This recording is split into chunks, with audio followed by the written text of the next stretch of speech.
कैसे हैं आप सब लोग। लास्ट वीडियो में जैसा मैंने आपके साथ प्रॉमिस किया था कि हम लोग अपकमिंग यूपी पीसीएस का जो मेंस का एग्ज़ाम होने वाला है उसको लेकर के आपके साथ अप्रोच स्ट्रैटेजी को लेकर के डिस्कशन कर रहे हैं। और लास्ट वीडियो में मैंने 2024 के 2024 के जो इकोनॉमी के क्वेश्चंस आए हुए थे उस पे दो क्वेश्चंस मैंने आपके साथ डिस्कस किया था and that video has already been published. जिन्होंने नहीं देखा है प्लीज़ मेरी ये रिक्वेस्ट है आप सब उसको ज़्यादा से ज़्यादा देखें जिससे कि आप ये समझ पाएँ कि किसी भी क्वेश्चन को हमें कैसे टैकल करना है, कैसे अप्रोच होनी चाहिए, क्या क्या चीज़ उसमें आनी चाहिए जिससे आप अच्छे नंबर्स गेन कर सकें और फाइनली आप अपना सिलेक्शन पा सकें। आपका सिलेक्शन ही हमारा अल्टीमेट गोल है कि आपका सिलेक्शन होना चाहिए। तो उसी सीक्वेंस को कंटिन्यू करते हुए आज 2024 के कुछ और क्वेश्चंस लेते हैं जो इकोनॉमी से रिलेटेड है। जैसे फॉर एग्जांपल ये क्वेश्चन आप देख सकते हैं। क्वेश्चन पूछा गया, क्या भूदान आंदोलन भारत में भूमि सुधार का एक हिस्सा था? इसके प्रमुख प्रभावों की विवेचना कीजिए। सिंपल सा क्वेश्चन है, डायरेक्ट क्वेश्चन है। इंग्लिश में कह रहे हैं, was the Bhoodan movement a part of land reform in India, discuss its major effect. Okay, तो अल्टीमेटली यहां पर जो क्वेश्चन है वो भूदान आंदोलन से है, भूदान मूवमेंट से है और लैंड रिफॉर्म से। इस बात का ध्यान रखना है। तो हम लोग इकोनॉमी में जब मेंस का सिलेबस आप देखते हो अगर, तो उसमें लैंड रिफॉर्म लिखा हुआ है सिलेबस में। तो लैंड रिफॉर्म जब हम लोग पढ़ते हैं तो उसमें भूदान आंदोलन, ग्रामदान आंदोलन को भी डिस्कस किया जाता है। तो एग्जामिनर ने डायरेक्ट क्वेश्चन पूछा, was the Bhoodan movement a part of land reform? क्या भूदान आंदोलन भूमि सुधार का हिस्सा है? यस, भूदान आंदोलन was a part of land reform. तो भारत में लैंड रिफॉर्म का क्या रहा, भूदान आंदोलन कैसे आया, अल्टीमेटली यही इसका क्रक्स है। अब इसको कैसे लिखेंगे, कैसे अटेम्प्ट कैसे करेंगे, तो चलिए इस पर भी डिस्कशन कर लेते हैं। बहुत सिंपल सा क्वेश्चन है ये, कोई बहुत कॉम्प्लिकेटेड क्वेश्चन नहीं है। तो देखें, विनोबा भावे, जब भी भूदान आंदोलन का जिक्र आता है या ग्रामदान आंदोलन का जिक्र आता है, ये भूदान आंदोलन आगे चल के ग्रामदान आंदोलन में बदल गया था। तो एक बहुत फेमस पर्सनालिटी 1951 में ग्रामदान आंदोलन और भूदान आंदोलन, तो भूदान आंदोलन 1951 में शुरू होता है विनोबा भावे जी की तरफ से। ओके, तो अब आपको मान लीजिए इस क्वेश्चन को लिखना है, तो आप कैसे लिखेंगे? तो लैंड रिफॉर्म भारत में क्यों लाया गया? What was the basic reason behind introduction of land reform? अब यहां पे आपको लैंड रिफॉर्म नहीं समझाना है, बट आप इन शॉर्ट अगर चाहें तो आप लैंड रिफॉर्म का इंट्रोडक्शन दे सकते हैं, that after independence just to introduce this socialistic ideology because the freedom struggle, हमारा जो राष्ट्रीय आंदोलन था, जो हमारे फ्रीडम फाइटर्स थे, समाजवादी विचारधारा से बहुत प्रभावित थे। तो भारत में जमीन का बराबर वितरण होना चाहिए, इक्वल डिस्ट्रीब्यूशन होना चाहिए। तो जो भारत में जमींदारी प्रथा थी उसको खत्म किया गया, तो लैंड रिफॉर्म इंट्रोड्यूस किया गया। तो भूदान आंदोलन जो था वो भी एक लैंड रिफॉर्म का ही पार्ट था। क्यों? क्योंकि आजादी के बाद भारत में एक ऐसा वर्ग था जिसके पास एक लिमिट से ज्यादा जमीन थी। तो एक ऐसा वर्ग था भारत में जो लैंडलेस था। तो फाइनली विनोबा भावे जी ने लैंडलेस लोगों को लैंड दिलाने के लिए एक ब्लडलेस रिवॉल्यूशन की शुरुआत की, एक ब्लडलेस रिवॉल्यूशन की शुरुआत की, उसी को भूदान आंदोलन कहते हैं। तो आपकी शुरुआत या आपका इंट्रोडक्शन कुछ इस तरह से हो सकता है कि the Bhoodan movement that is land gift movement. अपने आप स्वतः भूदान आंदोलन में क्या था कि अपने आप स्वतः, भाई मेरे पास बहुत ज्यादा जमीन है, तो आपसे रिक्वेस्ट किया गया कि यार आप इतने बड़े जमींदार हैं, अगर आप अपने इतनी बड़ी जमीन में से एक पीस का टुकड़ा आप अगर लैंडलेस आदमी को दे देंगे जिसके पास भूमि नहीं है, तो वो उस भूमि पर खेती करेगा, कुछ उपजाएगा, जिससे वो बेचारा अपनी रोजी रोटी कमा सकेगा। तो इस देश की गरीबी दूर हो सकेगी, उस व्यक्ति का जीवन जो है वो आगे चलेगा। तो Bhoodan movement was a land gift movement, also known as bloodless revolution. ये बड़ा इंपॉर्टेंट है, also known as bloodless revolution. Clear? Bloodless revolution था ये, ठीक है। And was a voluntarily land reform movement in India. Voluntarily, स्वतः, अपने आप, अपने आप आपको देना है, आपसे रिक्वेस्ट किया जा रहा। And it was initiated by Gandhian Vinoba Bhave 1951। समझ रहे, 1951 में इसको विनोबा भावे जी ने शुरू किया था, जो कि बेसिकली हाईली इन्फ्लुएंस थे गांधीयन आइडियोलॉजी से। तो कुछ इस तरह का आप इंट्रोडक्शन दीजिए, शुरुआत करिए यहां से कि भूदान आंदोलन था क्या और इसका उद्देश्य क्या था। Basic purpose of Bhoodan was, the aim was to address landlessness. जो हमारे देश में लैंडलेसनेस था, जो भूमि नहीं थी उसको समाप्त करना, लोगों के पास जो भूमि नहीं थी, landlessness, and to promote equitable land distribution in rural India. ग्रामीण क्षेत्रों में भूमि का समान वितरण। भूदान encouraged voluntary land donation for redistribution, while Gramdan focused on creating self-governing communities with collective land ownership and management। यही भूदान आगे चल के ग्रामदान में कन्वर्ट हो गया। तो आपने कुछ इस तरह से अपने आंसर को डिफाइन किया। Now this should be your introduction. इस तरह से आपका अपना पहला पैरा आना चाहिए। आपने पहले ही पैरे बता दिया कि what was the basic purpose of Bhoodan movement, and it was a part of land reform movement. तो yes, it was a part of land reform movement. ऐसे ऐसे लिखने की जरूरत नहीं, ऐसे ऐसे आंसर नहीं लिखे जाते ये यस और नो करके। ऐसे शुरुआत करिए आप अपने आंसर का। क्लियर है? देखिए आप किस तरीके से जंप करते हैं अपने नंबर्स में, और ऑटोमेटिकली आप एक रिफाइंड आंसर लिख करके आएंगे, एग्जामिनर आपको नंबर देगा और फाइनली आप मेरिट लिस्ट में आएंगे और आपकी जॉब पक्की। बट जितना मैं कह रहा हूं आपको उतना मानना पड़ेगा। क्लियर है? नहीं मानेंगे तो फिर आप जाने, आपका काम जाने, आपका जीवन है। लेकिन अगर आप मान लेंगे हमारी बात कि कैसे आंसर को अटेम्प्ट करना है, तो अल्टीमेटली आप भी डिप्टी कलेक्टर, आप भी डिप्टी एसपी या किसी अच्छे पद पर जा सकते हैं, गवर्नमेंट जॉब हो सकती है आपके पास। अब ये होने के बाद नेक्स्ट पार्ट क्या था, उसका प्रभाव क्या पड़ा।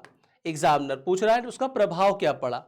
अब इसका प्रभाव क्या पड़ा, बहुत सिंपल है कि ग्रामदान का इंपैक्ट क्या पड़ा। जो भूदान आंदोलन लाया गया, ग्रामदान आंदोलन आगे चला, तो भूदान का प्रभाव क्या पड़ा। तो भूदान का प्रभाव अगर आप देखें तो आप देखेंगे कि अगर अगर मैं ना भी बताऊं आपको तो भी आप अपने मन से लिख सकते हैं कि क्या इसका इंपैक्ट रहा होगा। तो movement was successful in many parts of India with thousands of acres of land being donated by landowners। इसका प्रभाव यह रहा कि यह बहुत कन्विंसिंग था। लोगों ने स्वतः लोगों ने भूमि देना शुरू किया, डोनेट करना शुरू किया। एक लोगों में सेल्फ कॉन्शियसनेस आया कि नहीं ठीक है, मेरे पास बहुत बहुत ज़्यादा ज़मीन है, अगर हम थोड़ी सी ज़मीन किसी को दे देंगे तो उसमें कोई बुराई नहीं है। तो अल्टीमेटली ये बहुत सफल रहा कई पार्ट्स ऑफ इंडिया में। Bhoodan and Gramdan movement had a significant impact on Indian society and politics. समाज पर इसका बहुत बड़ा प्रभाव पड़ा। कैसे प्रभाव पड़ा कि जमीनों का इक्वल डिस्ट्रीब्यूशन, जमीनों का वितरण शुरू हुआ। इसने गरीबी को दूर करने में हेल्प की, इसने लैंडलेस को कम करने में सहायता की, इक्विटेबल डिस्ट्रीब्यूशन ऑफ लैंड को बढ़ाया, एम्पावरमेंट ऑफ रूरल कम्युनिटीज, जो गांव में ग्रामीण क्षेत्रों में जो कम्युनिटी रह रही उनका एम्पावरमेंट हुआ, along with promoting self sufficiency। तो जाहिर सी बात है इसका ये प्रभाव पड़ा। Now it paved the way for protection of natural resources। जमीन जब आपको मिली तो आपने प्राकृतिक संसाधनों को प्रोटेक्ट करना शुरू किया by giving everyone in the community equal rights and responsibility towards them and empowering the communities to move towards self governance। तो अल्टीमेटली भूदान का समाज पर क्या प्रभाव पड़ा, अर्थव्यवस्था के पे क्या प्रभाव पड़ा, वो आपको लिखना है। तो एक पार्ट हो गया आपका भूदान और फिर दूसरा पार्ट हो गया इसका इंपैक्ट। अब आप कंक्लूड करें तो कंक्लूजन में आप जब आप कंक्लूड करेंगे तो आप ये लिख सकते हैं that however it was successful in some parts of India but not that much successful. जितना इससे उम्मीद थी उतना ये सफल नहीं रह पाया। बिल्कुल इसने कन्विंस किया लोगों को, बिल्कुल इसने जो है लोगों को इस बात को लेकर के मोटिवेट किया कि आप स्वतः जमीन दें, लेकिन उस हद तक इसका रिजल्ट मिल नहीं पाया जिसकी इससे उम्मीदें थी। इसीलिए आज भी इस बात की डिमांड होती है कि ग्रामदान आंदोलन जैसे आंदोलन या भूदान जैसे आंदोलन शुरू होने चाहिए। तो कुल मिलाकर के भूदान आंदोलन का जो है क्या रहा और क्या उसका इंपैक्ट पड़ा, तो अल्टीमेटली ये इस क्वेश्चन की डिमांड है। चलिए फिर हम लोग दूसरे क्वेश्चन की तरफ बढ़ते हैं। ये हो गया आपका एक क्वेश्चन।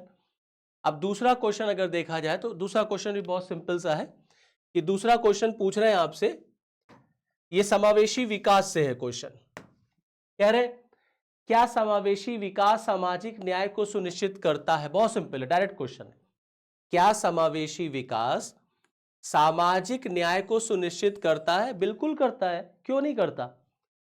विवेचना कीजिए, भारत सरकार द्वारा सामाजिक न्याय के साथ समावेशी विकास लाने हेतु क्या कदम उठाए गए हैं? अपने उत्तर को स्पष्ट करिए।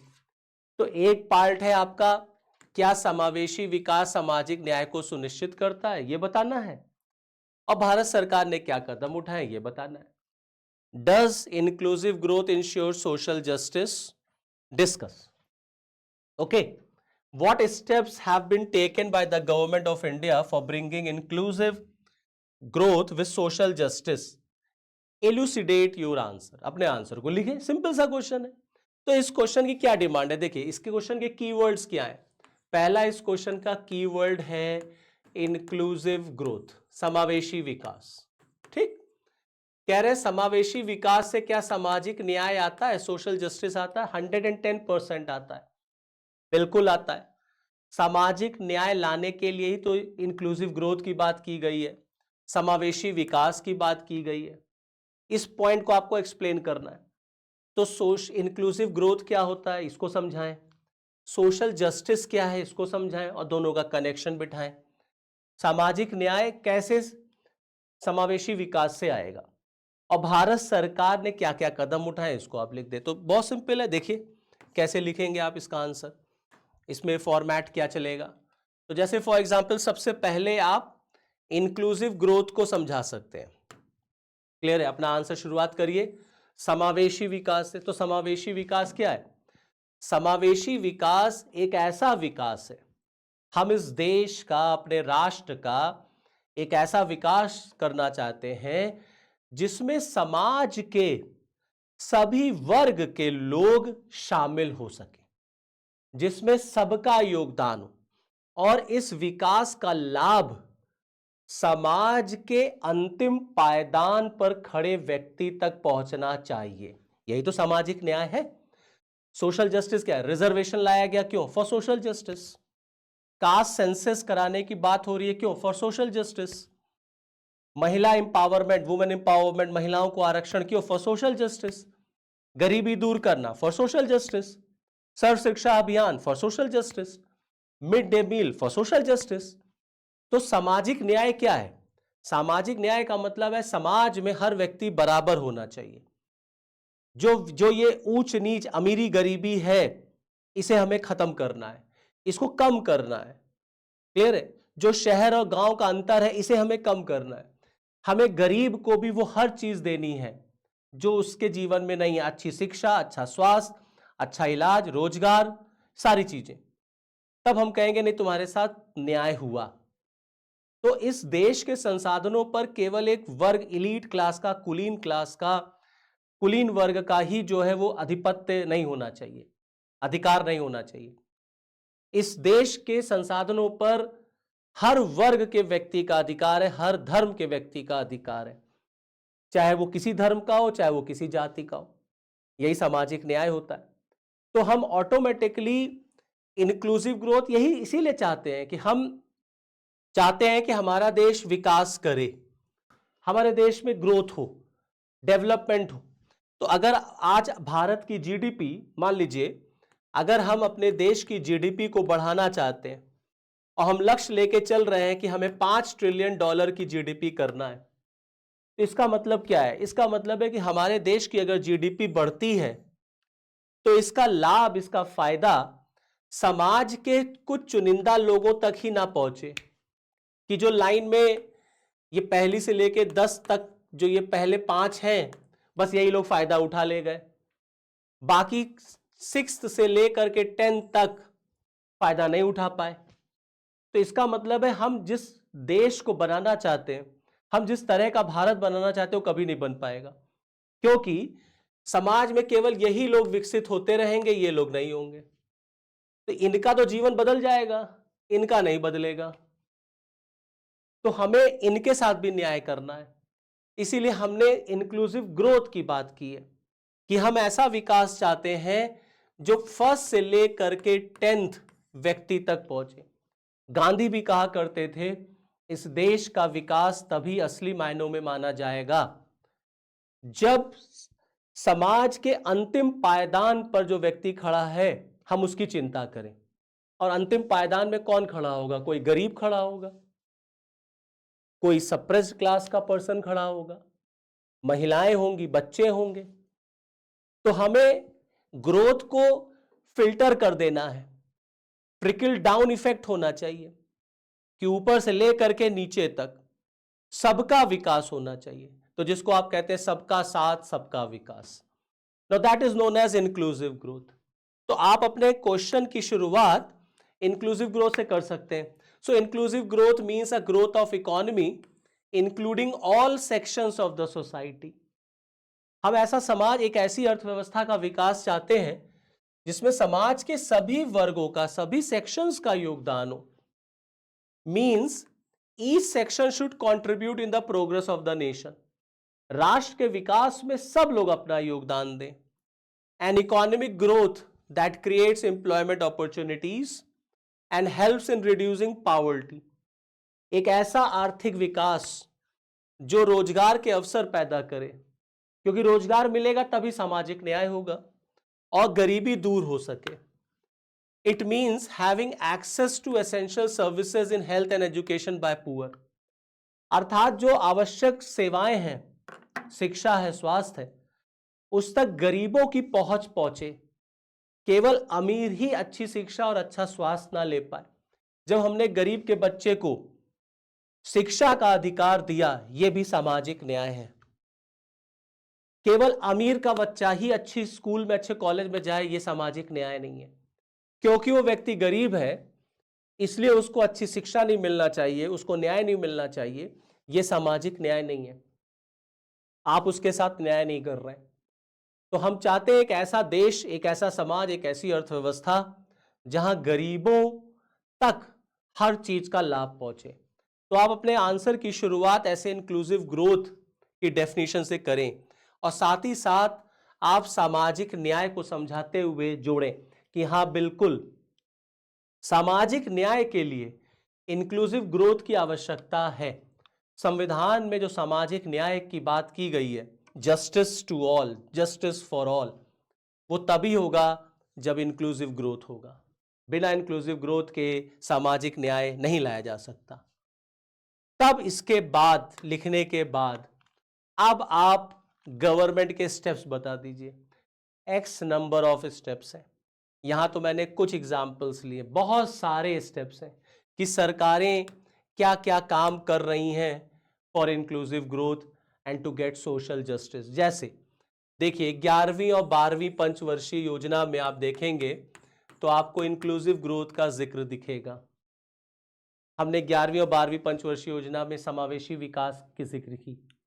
मोदी जी का तो नारा ही है सबका साथ सबका विकास, और सबका साथ सबका विकास से आज चले गए सबका साथ सबका विकास, सबका प्रयास सबका विश्वास।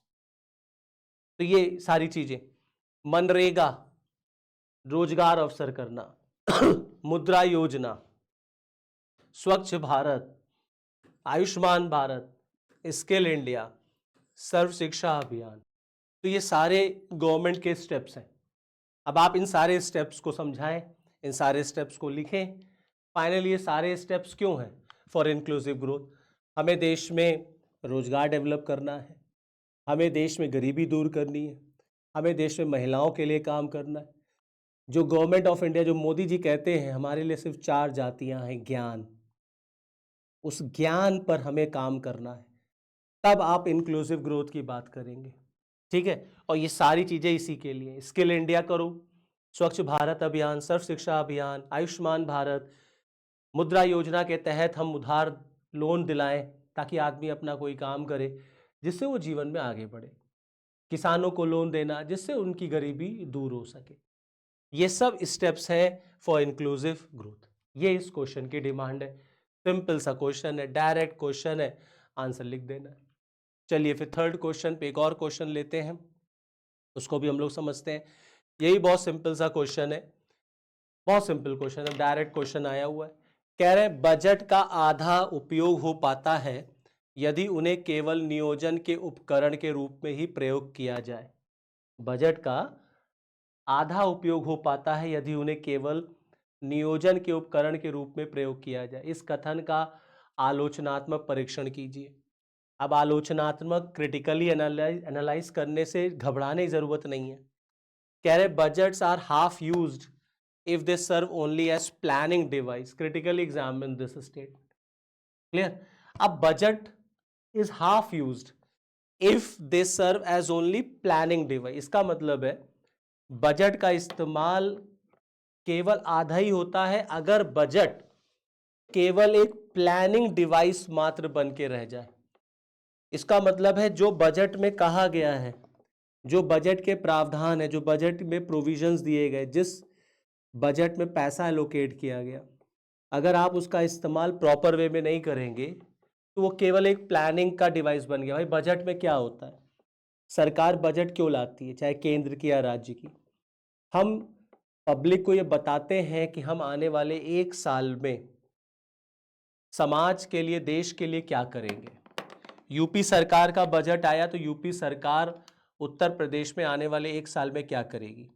इतने एक्सप्रेसवे हम बनाएंगे, इतने मेडिकल कॉलेज बनाएंगे, कहीं स्टेडियम बनाएंगे, गरीबों के लिए ये काम करेंगे, किसानों के लिए वो काम करेंगे, महिलाओं के लिए वो काम करेंगे, बेरोजगारों के लिए वो काम करेंगे। ये सारी तो घोषणाएं की जाती हैं। अब अगर इन घोषणाओं पर जो आपने वादा किया है, अगर आप उसे अमल में नहीं लाएंगे तो बजट का इस्तेमाल आधा ही तो हुआ। आधा इन द सेंस का मतलब बजट खाली प्लानिंग डिवाइस बन के रह गया। देखिए क्या कह रहे हैं, budget are half use if they serve as only as planning device.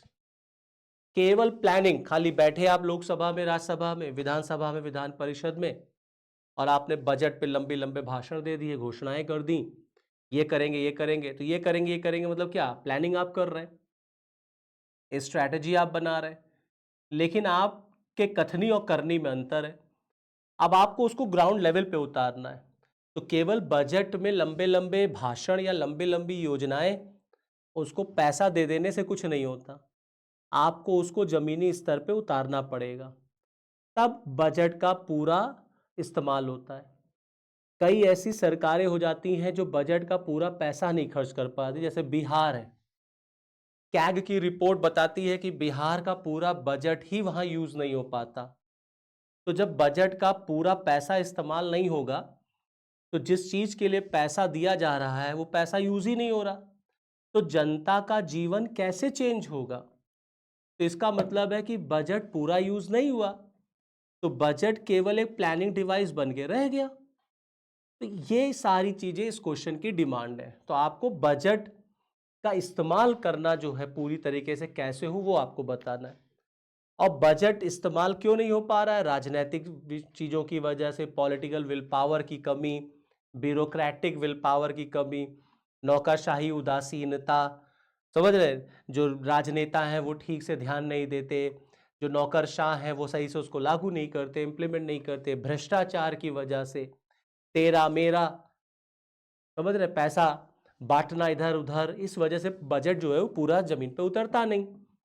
तो जब जमीन पे उतरेगा ही नहीं तो आदमी का विकास कैसे होगा? तो इसका मतलब है बजट केवल प्लानिंग डिवाइस बन के रह गया। तो आप जब आंसर लिख रहे हैं, अब आप जब कंक्लूड करेंगे तो आप सजेशन दीजिए कि इसको कैसे सुधारा जाए। तो जाहिर सी बात है कुछ चेक एंड बैलेंस होना चाहिए, प्रॉपर इन्वेस्टिगेशन होते रहना चाहिए, बजट का पूरा पैसा जिस मंत्रालय को दिया जाए उसकी जवाबदेही तय होनी चाहिए कि हाँ बजट आपने इस्तेमाल किया कि नहीं किया। इसीलिए कैग देखिए एक संस्था बनाई गई जो जांच करती है। तो बजट का पैसा अगर पूरी तरीके से मंत्रालय यूज नहीं कर पा रहा है तो आप उसकी जिम्मेदारी तय करें, उसको पनिश करें, उनके अधिकारियों को पनिश करें, क्योंकि अल्टीमेटली बजट का पर्पस यही है कि हम कैसे समाज को आगे ले जाएं, इस देश को आगे ले जाएं, अपने राज्य को आगे ले जाए, लोगों के जीवन को बदले। तो ये इस क्वेश्चन की डिमांड है। तो ये 5 क्वेश्चन जो हैं, 2 मैंने इससे पहले के वीडियो में और 3 मैंने इस वीडियो में, ये 24 के इकोनॉमी के क्वेश्चंस हैं। अब नेक्स्ट वीडियो में हम आपसे फिर और क्वेश्चंस पर चर्चा करेंगे, डिस्कशन करेंगे। कोई आपको इशू आए, कोई आपका सजेशन हो, तो प्लीज़ आप कमेंट बॉक्स में अपना सजेशन ज़रूर दें। और अगर आप कोई और चीज़ पर वीडियो चाहते हैं तो प्लीज़ आप मुझे वो भी बताएं। और किसी और प्रकार की अगर आपको हेल्प चाहिए, आपके सफलता में, आपके सिलेक्शन में किसी भी तरह से अगर मैं रोल प्ले कर सकता हूं तो मुझे बहुत खुशी होगी। तो आप जैसा भी रोल चाहते हैं प्लीज़ आप कमेंट बॉक्स में मुझे ज़रूर बताएं। कोई भी आपको प्रॉब्लम आ रही है, कोई भी इशू आ रही है, आप संस्था विजिट कर सकते हैं, दिए हुए नंबर पे आप कॉल कर सकते हैं। चलिए फिर मुझे दीजिए इजाज़त, फिर नेक्स्ट वीडियो में आपके साथ कुछ और क्वेश्चंस के साथ मैं मिलूंगा। ओके, तब तक के लिए जय हिंद।